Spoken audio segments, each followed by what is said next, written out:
I've taken the trouble to suspend the weights in roughly the position that they attained with the lever launch test.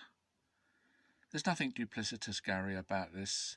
It was the same test, the same heights attained on both. This is the angle roughly we would have seen in the first test, looking down upon the test.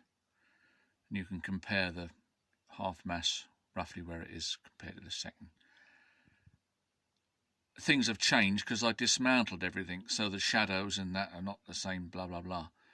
But that is roughly the angle I've filmed it at, and you could compare it to how you blew the video up to show the positions and said, oh, that must be 4 times as high.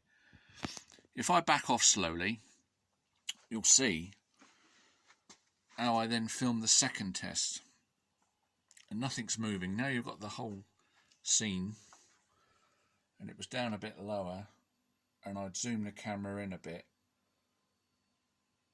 so I got the board in and the 2 weights, and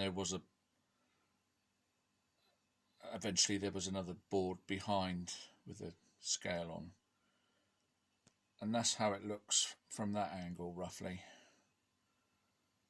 If I tilt you can imagine the arc. The pendulums would have been hanging down roughly where the lever is there, and you can trace with your eye the arc, and you can see that the lighter mass is going to be a long way short of 4 times the height, indicating that the lever cannot launch the half mass at twice velocity. You have to accept that. There's no cheating going on. It means that you will have to modify your theory.